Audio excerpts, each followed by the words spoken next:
여러분 평안하셨습니까?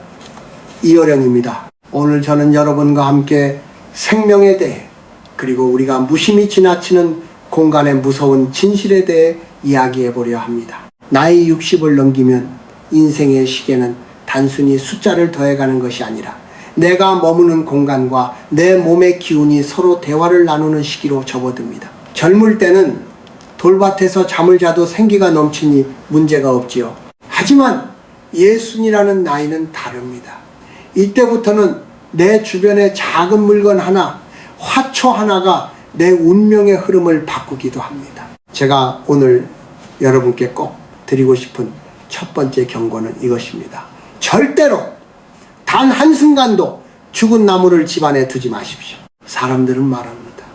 교수님, 그저 마른 나무까지 하나인데 예전에 아끼던 화분이라 차마 못 버리겠는데 그게 무슨 상관입니까? 라고요. 하지만 그것은 생명의 이치를 몰라서 하는 소리입니다. 한국의 전통적인 지혜와 제가 평생 탐구해온 기호학적 관점에서 볼 때 집안에 둔 죽은 식물은 단순히 쓰레기가 아닙니다. 그것은 정지된 시간이자 고인물이며 결국 사기스치, 즉 죽음의 에너지를 뿜어내는 통로가 됩니다. 생각해 보십시오.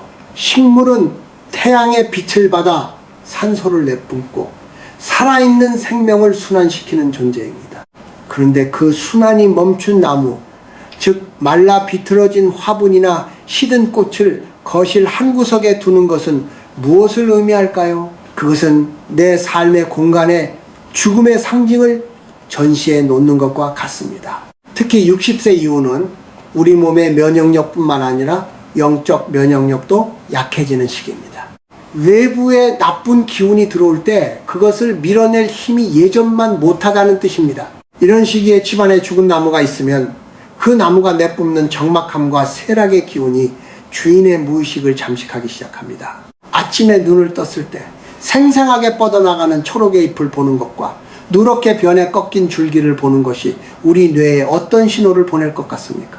전자는 오늘도 살아라 뻗어나가라는 생의 장가이지만 후자는 너도 결국 이렇게 시들어 갈 것이다 라는 잔인한 예언입니다.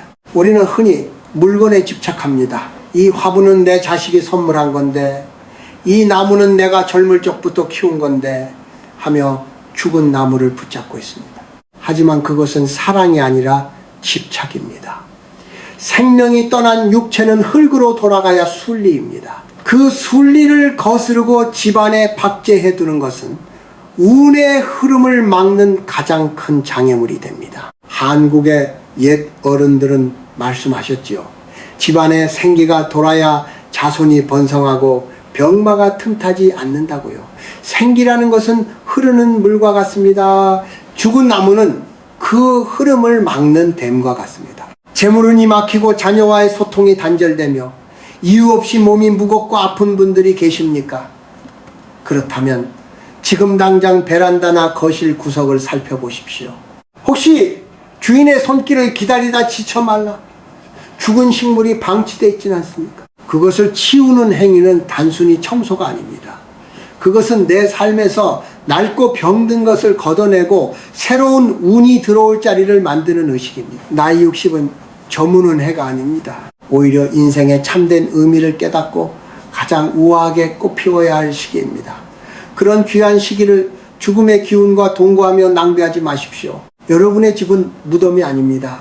살아있는 사람들이 온기를 나누고 내일의 희망을 이야기하는 성소, 생소여야 합니다. 생명이 다한 것을 과감히 놓아줄 줄 아는 용기, 거기서부터 여러분의 말년 운세는 바뀌기 시작할 것입니다. 기억하십시오. 비워야 채워집니다. 죽은 것을 내보내야 산 것이 들어옵니다. 이것이 제가 여든을 넘긴 노학자로서 먼저 길을 걸어온 선배로서 여러분께 드리는 첫 번째 잠언입니다. 여러분, 첫 번째 이야기에서 죽은 나무를 치워야 하는 이유를 들으셨을 때 어떤 마음이 드셨나요? 어떤 분은 즉시 화분을 옮기셨을 것이고 어떤 분은 여전히 그게 정말 운명과 상관이 있을까 하고 고개를 갸우뚱하실지도 모릅니다. 이제 두 번째 이야기에서는 조금 더 깊은 곳, 즉 우리가 발을 딛고 사는 이 공간과 우리의 운명이 어떻게 연결되어 있는지 그 세 가지 진실에 대해 말씀드리고자 합니다. 첫 번째 진실은 식물은 보이지 않는 에너지의 안테나라는 사실입니다. 한국 사람들은 예로부터 기치를 중시해 왔지요. 식물은 단순히 눈에 보이는 푸른 잎이 아닙니다. 그것은 우주의 생명 에너지를 빨아들여 인간이 마실 수 있는 생기로 정화해주는 신성한 도구입니다. 그런데 예순을 넘긴 여러분의 집안에 죽은 식물이 있다는 것은 그 안테나가 부러졌거나 오히려 나쁜 전파를 끌어들이는 흉기가 되었다는 뜻입니다. 생기가 흐르지 않는 공간에는 반드시 허시한 기운이 스며듭니다. 집안에 생기가 빠져나가면 가장 먼저 타격을 입는 것은 그 집에서 가장 오래 머무는 집주인의 정신력입니다. 이유 없이 마음이 불안하고 자다가 자주 깨며 우울한 생각이 꼬리에 꼬리를 문다면 여러분의 공간이 내뱉는 신음을 들어보아야 합니다. 두 번째 진실은 공간에도 인격이 있다는 점입니다. 저는 평생 글을 쓰며 사물의 언어를 탐구해 왔습니다. 집은 벽돌과 시멘트로 만들어진 무생물이 아닙니다. 집은 주인과 함께 호흡하는 제2의 피부이자 두 번째 자궁입니다. 우리가 60세 이후를 이순어춘이라 부르는 이유는 세상의 모든 이치를 비로 순하게 받아들인다는 뜻이지요. 하지만 내 집안이 시든 꽃과 먼지 쌓인 조화, 말라 죽은 수풀로 가득하다면 그 공간은 주인에게 당신의 인생도 이제 끝자락이다라고 매일 속삭이는 셈입니다. 공간이 나를 대접하지 않는데 어떻게 세상이 나를 대접하겠습니까? 운이라는 한자를 보십시오. 군사, 군, 자, 아래, 갈착군, 자가 붙어 있습니다. 즉 에너지가 군대처럼 힘차게 움직여야 운이 트이는 법입니다. 죽은 나무처럼 멈춰버린 사물은 이 움직임을 가로막는 바리케이드가 되어 여러분의 재물운과 건강운을 꽁꽁 묶어버립니다. 세 번째 진실은 우주의 차용 법칙입니다. 우리는 이 세상에 올 때 빈손으로 왔고 갈 때도 빈손으로 갑니다. 우리가 누리는 모든 것, 심지어 내 몸과 집안의 식물조차도 자연으로부터 잠시 빌려 쓰는 것입니다. 빌려 쓰는 물건에 대한 예의는 무엇입니까? 다 쓴 것은 제자리로 돌려보내는 것입니다. 생명이 다한 나무를 거실에 두는 것은 자연의 섭리를 거스르는 행위이며 우주의 순환 시스템의 오류를 일으키는 일입니다. 이것이 바로 업교이 됩니다. 생명이 떠난 것을 흙으로 돌려보내지 않고 욕심으로 붙잡아두는 그 마음이 여러분의 노년을 무겁게 만듭니다. 한국의 선비들은 난초 하나가 죽으면 정중히 흙에 묻어주며 자신의 마음을 정돈했습니다. 그것은 식물에 대한 예의를 넘어 자신의 운명을 대하는 경건한 태도였던 것입니다. 여러분, 한번 주변을 둘러보십시오. 혹시 나중에 치우지 뭐 하며 방치한 것들이 있나요? 그 나중이라는 단어가 우리 노년의 생기를 갉아먹는 존벌레입니다. 60세가 넘으면 시간의 밀도는 젊을 때와 다릅니다. 우리에게 주어진 하루하루는 금보다 귀한 생명력입니다. 그 귀한 시간을 죽은 기운과 나누지 마십시오. 이것은 미신이 아닙니다. 이것은 우리가 살아가는 환경이 인간의 심리와 잠재의식에 미치는 지극히 과학적이고도 철학적인 메커니즘입니다. 밝은 햇살을 받고 자라는 싱싱한 잎사귀 하나가 여러분의 혈색을 바꾸고 맑은 물이 담긴 화병 하나가 막혔던 금전의 흐름을 뚫어줄 것입니다. 집안의 죽은 기운을 몰아내고 생기를 채우는 것, 그것이야말로 그 어떤 보약보다 먼저 챙겨야 할 여러분의 운명관리법입니다. 여러분의 집이 생명의 찬가로 가득 차기를 바랍니다. 여러분, 이어령입니다. 앞서 공간의 기운과 생명의 이치를 말씀드렸습니다만 정작 가장 바꾸기 힘든 것은 우리 마음속에 뿌리 깊게 박힌 고집이라는 녀석입니다. 나이 예순을 넘기면 사람이 너그러워질 것 같지만 사실은 그 반대인 경우가 참 많습니다. 내가 살아온 세월이 얼마인데, 내가 아는 것이 정답인데 하는 생각에 마음의 문을 닫아 걸곤 하지요. 오늘 저는 여러분의 가슴속을 흐르는 그 집착의 눈물에 대해 이야기해보려 합니다. 한국의 우리 세대는 참으로 모진 풍파를 견디며 살아왔습니다. 보릿고개를 넘고 자식들 뒷바라지에 내 몸 하나 돌볼 겨를 없이 달려왔지요. 그래서일까요? 우리는 무언가를 버리는 것에 극심한 거부감을 느낍니다. 다 쓸모가 있을 거다. 아깝다는 그 마음이 이제는 병이 되어 우리의 노년을 짓누르고 있습니다. 집안 구석에 죽은 나무를 치우지 못하고 방치하는 그 심연을 들여다보면 그 안에는 사실 나 자신의 늙어감에 대한 공포가 숨어 있습니다. 저 시들어버린 나무가 마치 나인 것만 같아서 저걸 버리면은 내 인생도 같이 버려질 것 같은 착각에 빠지는 것이지요. 하지만 여러분, 그것은 큰 오해입니다. 진정한 삶은 고여있는 것이 아니라 흐르는 것입니다. 죽은 나무를 붙잡고 있는 것은 과거의 영광이나 상처에 매몰되어 현재를 살지 못하는 우리들의 자화상입니다. 60세 이후의 삶이 고달프고 자식들에게 외면당하며 사회에서 소외감을 느끼는 이유가 무엇인지 아십니까? 그것은 우리가 낡은 에너지를 움켜쥐고 놓아주지 않기 때문입니다. 새로운 물이 들어오려면 먼저 고인 물을 퍼내야 합니다. 가을이 오면은 나무가 스스로 잎을 떨어뜨리는 것은 겨울을 이기고 봄에 새순을 틔우기 위함입니다. 그런데 우리는 왜 그 마른 잎을 억지로 가지에 붙여두려 합니까? 나이가 들수록 품격이 느껴지는 노인이 있는가 하면 왠지 모르게 다가가기 힘들고 고집스러워 보이는 노인이 있습니다. 그 차이는 바로 비움에 있습니다. 죽은 나무를 아까워하며 거실에 두는 사람은 그 마음에도 낡은 생각과 원망, 해묵은 감정들을 가득 쌓아두고 있을 확률이 높습니다. 주변 사람들은 그 기운을 본능적으로 느낍니다. 저 어른은 말이 통하지 않아, 저 집에 가면 왠지 답답해 라는 소리가 들린다면 그것은 여러분이 키우는 식물뿐만 아니라 여러분의 영혼이 시들어가고 있다는 신호입니다. 육체는 쇠락할지언정 영혼은 날마다 새로워져야 합니다. 늙음은 부패가 아니라 발효여야 합니다. 그런데 죽은 나무와 함께 사는 공간은 발효가 아닌 부패의 냄새를 풍깁니다. 외로움은 누가 나를 찾아주지 않아서 생기는 것이 아닙니다. 내가 나 자신을 낡은 상자 속에 가두었기 때문에 생기는 것입니다. 내가 왕년에 어땠는데 자식들이 어떻게 나한테 이럴 수 있나 하는 생각들은 모두 죽은 나뭇가지와 같습니다. 영양분도 없고 생기도 없으며 그저 내 마음을 찌르는 가시가 될 뿐입니다. 여러분, 이제 그 고집의 무게를 내려놓으십시오. 죽은 식물을 치우는 것은 여러분의 인생에서 불필요한 고통을 걷어내는 연습입니다. 이건 더 이상 생명이 아니구나. 흙으로 돌아가서 새로운 생명의 걸음이 되어라 하고 축복하며 보내주십시오. 그것이 바로 이순의 지혜이며 만물을 사랑하는 대인의 풍모입니다. 우리가 겪는 가난, 질병, 소외는 어쩌면 우리가 너무 많은 죽은 것들을 안고 살기 때문에 생기는 과부하일지도 모릅니다. 마음이 가벼워져야 발걸음도 가벼워지고 발걸음이 가벼워져야 인연의 복도 찾아오는 법입니다. 지금 당장 집안의 마른 가지를 꺾어내십시오. 그것은 여러분의 아픔을 꺾는 일이요, 새로운 생명의 길을 여는 거룩한 시작입니다.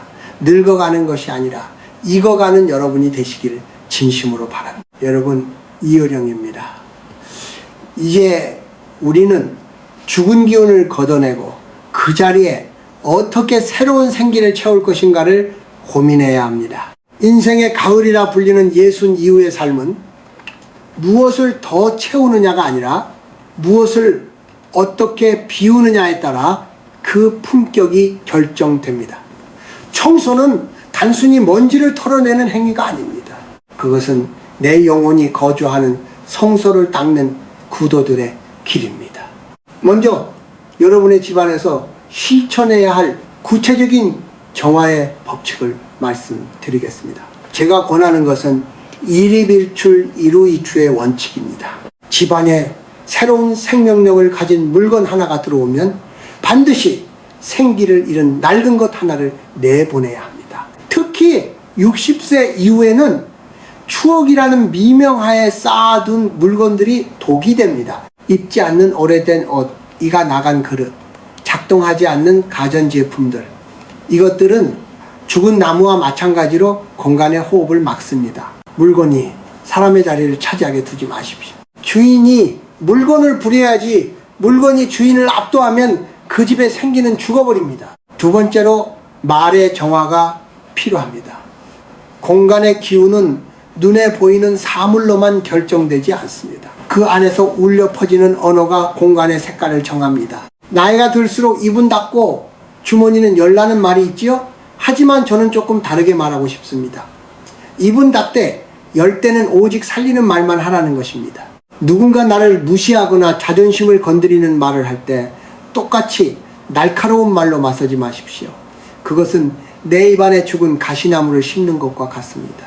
무례한 사람을 만났을 때는 그저 허허로운 미소로 넘기십시오. 그것이 진정한 이순의 경지입니다. 내 안에 평온이 깨지는 순간 집안의 생기도 함께 흔들린다는 사실을 잊지 마십시오. 세 번째는 빛과 바람의 길을 여는 것입니다. 죽은 나무를 치운 그 자리에 햇살이 닿게 하십시오. 한국의 가옥 구조에서 가장 중요한 것은 통풍입니다. 기치는 바람을 타고 흐르고 물을 만나 멈춥니다. 매일 아침 창문을 열어 묵은 공기를 내보내는 행위는 어제의 슬픔과 후회를 밖으로 던지는 의식입니다. 빛이 들지 않는 구석진 곳에 죽은 화분을 두는 것은 불운을 불러 모으는 것과 같습니다. 밝고 환한 기운이 거실 중앙에서부터 안방 깊숙이 흘러들도록 공간을 재배치하십시오. 또한 삶의 태도에 있어 경쾌함을 유지하십시오. 많은 분이 나이가 들면 엄숙하고 무거워져야 한다고 생각합니다. 하지만 진정한 고수는 가볍습니다. 마치 어린아이처럼 호기심을 잃지 않고 작은 풀꽃 하나에도 감동할 줄 아는 마음이 최고의 생기입니다. 죽은 나무를 치운 자리에 작은 수경식물이나 싱싱한 꽃 한 송이를 놓아 보십시오. 거창한 정원이 아니어도 좋습니다. 매일 아침 그 식물에게 물을 주며 너도 살아있구나, 나도 살아있다 라고 인사를 건네보십시오. 그 짧은 교감이 여러분의 혈액순환을 돕고 뇌세포를 깨우는 최고의 보약이 될 것입니다. 마지막으로 용서와 화해라는 이름의 청소를 제안합니다. 마음속에 응어리진 해묵은 원망이 있다면 그것이야말로 내 영혼 속에 방치된 가장 큰 죽은 나무입니다. 그때 그 사람이 나에게 어떻게 그랬지? 라는 생각은 여러분의 운명을 갉아먹는 암세포와 같습니다. 내가 옳아서 용서하는 것이 아닙니다. 내가 살기 위해서, 내 노년의 운을 맑게 하기 위해서 그들을 마음의 방에서 내보내는 것입니다. 비우고 나면 비로소 보입니다. 내가 얼마나 많은 불필요한 것들에 묶여 있었는지, 그리고 내 삶이 얼마나 더 찬란하게 빛날 수 있는지를 말입니다. 60세 이후의 평화는 거창한 성공에 있지 않습니다. 아침에 일어나 맑은 공기를 마시고 생기 넘치는 초록 잎을 보며 감사한 마음으로 하루를 시작하는 그 소박한 순환 속에 진정한 복부이 깃들어 있습니다. 여러분의 공간을 생명의 온기로 가득 채우시길 바랍니다. 여러분, 이 어령입니다. 이제 우리는 긴 여정에 마침표를 찍으려 합니다. 하지만 이 마침표는 끝이 아니라 또 다른 문장을 시작하기 위한 쉼표입니다. 우리가 지금까지 죽은 나무를 치우고 집안의 생기를 돌보며 마음의 고집을 내려놓자고 이야기한 궁극적인 목적은 단 하나입니다. 그것은 바로 죽는 순간까지 생생하게 살아있기 위함입니다. 나이가 든다는 것은 신체의 기능이 떨어지는 과정이 아니라 삶의 정수를 거르고 걸러 가장 순수한 나를 만나는 과정입니다. 한국인들에게 인생은 흔히 사계절에 비유되곤 하지요. 겨울은 만물이 죽어있는 계절처럼 보이지만 사실 대지 밑에서는 가장 치열하게 봄을 준비하는 생명의 역동이 숨쉬고 있습니다. 우리의 노년도 그래야 합니다. 겉으로는 고요하고 정적인 듯하나 내면은 그 어느 때보다 맑은 생명력으로 충만해야 합니다. 여러분, 죽음은 삶의 반대말이 아닙니다. 죽음은 삶의 완성입니다. 하지만 우리가 경계해야 할 것은 생명력 없는 삶입니다. 숨은 쉬고 있으되 마음은 과거의 원망에 묶여있고 몸은 움직이되 거처는 죽은 기운으로 가득한 상태. 그것이야말로 살아있으나 죽은 것과 다름없는 비극입니다. 제가 오늘 여러분께 죽은 나무를 집안에 두지 말라고 거듭 강조한 이유는 여러분이 그 비극의 주인공이 되지 않기를 바라는 간절한 마음 때문이었습니다. 이제 여러분의 집을 다시 한번 돌아보십시오. 죽은 나무가 나간 자리에는 무엇이 보입니까? 아마도 텅 빈 공간과 그 사이를 채우는 맑은 햇살이 보일 것입니다. 그 비어있음이 바로 가능성입니다.